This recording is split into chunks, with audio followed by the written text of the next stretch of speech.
journalist? I am. What kind of journalism do you do? I call it activism journalism or active journalism. Okay. A lot of people have the idea that journalists are supposed to be objective and that news is objective. Would you call yourself an activist journalist? How do you square that? Well, again, like I said, it's activism journalist, but it's also active journalist. So there's a difference between passive journalism that's a nice way of putting it, but corporate journalism, so-called, is the idea that you can be objective. And really what that is it's an excuse to be the stenographers for the State Department, the stenographers for the state. And what an activist journalist means is that you actually go out there, you go to the grassroots, you go to the ground level where things are actually happening, where people are actually most affected, and you get the story. And that's the truth. That's what's really going on. And then what the state does is says that that's not objective. Well, to be perfectly honest, there's no such thing as being objective because nobody sees the world objectively. We all see the world through our eyes. We see it through other people's eyes as journalists. But no one ever actually sees it objectively. So the idea that somebody can be objective is just an excuse that's used by the powers that be to basically push down alternative journalism and alternative media. What types of stories have you covered? Tell us, what type of stories have you covered and why?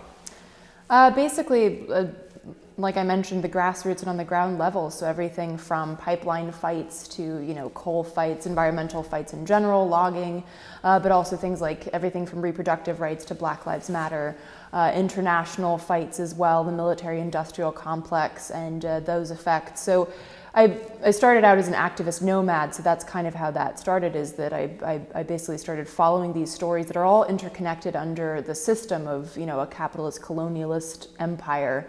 And so wherever that issue lands on under that large umbrella, I've probably covered it, or I want to. So you're covering the convergence in the Shawnee National Forest. Mm-hmm.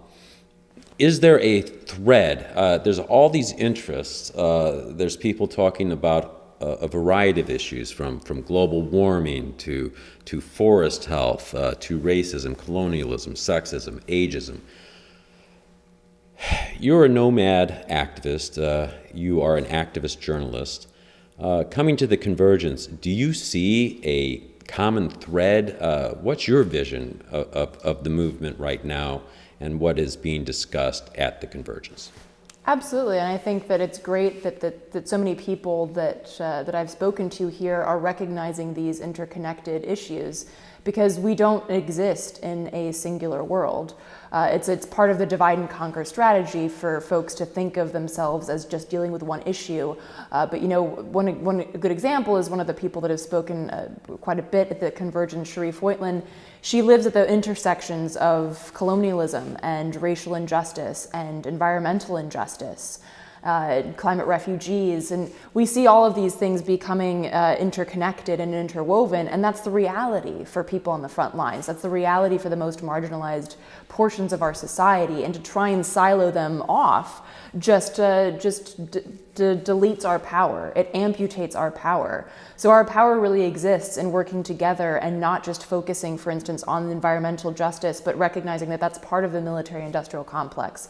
That's part of the racist industrial complex, the prison industrial complex. So one of the things that I think is really good about this convergence is that it's converging these ideas and that it's bringing them together to figure out how we can strike at the root of these problems and not just always be back on our heels in terms of dealing with issues on a come and go basis and just this one pipeline, as opposed to really looking at the systemic issues that perpetuate these energy projects, but also the system itself. So, do you see a variety of movements or a movement? Either way, has there been progress over the last 40, 50, 30, 20 years? You're probably better suited to answer that question. I've been doing this for about 15 years. So to answer that question, from what I've seen, there's been a lot more of an awakening in terms of that interconnectedness. When I started, it was like you were against the second Iraq War, or you were against environmental degradation, but that was it. That's where the analysis stopped. I think there is a growing understanding of this interconnectedness. But in terms of are we winning, are we losing, I can't answer that question, because I think that we win battles here and there, but I think you can't really say what's successful or are we winning until, actually not until anything. I don't think that there's not a win or lose when it comes to the system as a whole. It's something that we have to do our entire lives, which sounds daunting, but you never win against the forces of greed. You never win against, there's no end game, there's no bottom of the ninth inning.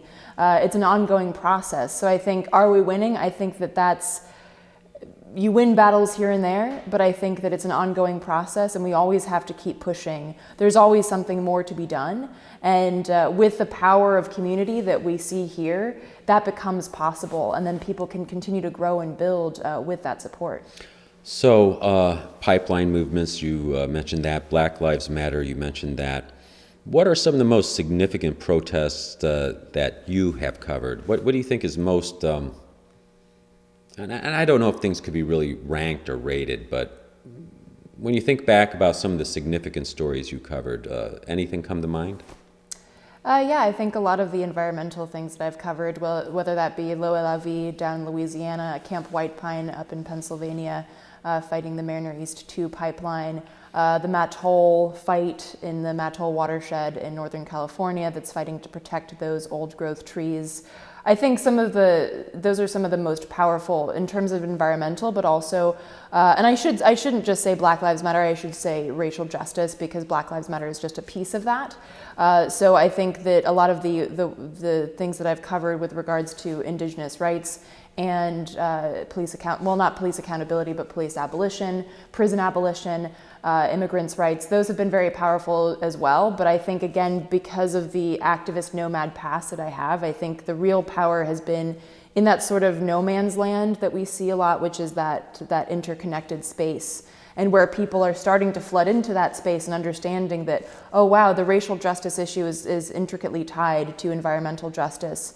And again, you see that in places like Cancer Alley in Louisiana, where I was, and all of these other areas that people are starting to flood in and recognizing that these are interconnected and that we have to build power in these intersections and not just in our own silos. But I think in terms of stories, you're right, it is hard to rank them because there's so much power in these areas. And when you asked about movement or movements, I think that it's a lot of movements.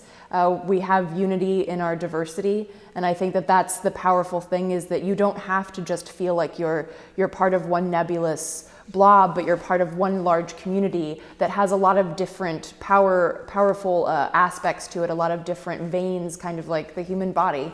And we all work together towards the larger issue of dismantling the system that oppresses us in these variety of ways. So you're an activist, you're a journalist, you take the journalism seriously. So my question is, do you have, well, it's a two-part question.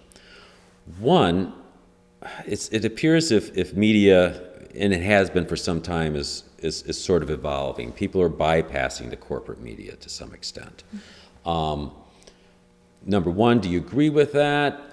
What do you see happening with that? And number two, do you have any advice for people wanting to get their story out through traditional or nouveau media? So what do you have any advice for people wanting to message? And what do you think about the future of mainstream media versus activist reporting? So again, I'd start by saying I'd call it corporate media because mainstream is whatever we dictate is mainstream. And the fact that fewer and fewer people are watching outlets like CNN and Fox News, I think is a great thing. The problem is that we need to replace that with actual media literacy, and so that people aren't going to like the Alex Joneses, but they're going to folks that actually are, again, on the ground and covering grassroots issues and giving people the honest and real analysis and the story that's actually happening.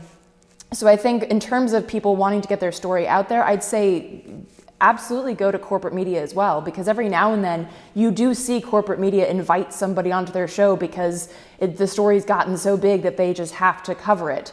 This happened with a coup in Venezuela. They actually invited some folks that had been covering this coup, and they got their message out on corporate media, which is really powerful. And we have to recognize that if we're given that platform, use it. Don't back away from it. Use it and get your message out there, because just to see the looks on their faces when they realize that they made a big mistake by inviting you on there is really priceless.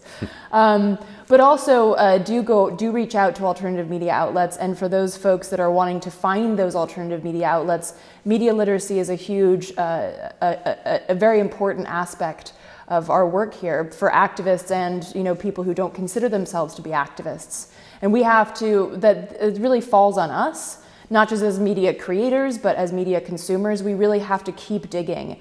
Don't just accept CNN's word for it. Go and dig further and find the people that have actually talked to folks on the ground. And I don't think that's too much to ask of folks, to actually dig deeper and to find those stories that are legitimate. So one final question. If people are interested in the reporting you are doing, where would they find your stories? So I have a show that's aired on Free Speech TV. So you can go to freespeech.org/actout to find out more about that. You can also find out more about my reporting. I also do freelance journalism for a variety of outlets, and all of that information is on my website at artkillingapathy.com. Thank you. Thanks. Cool.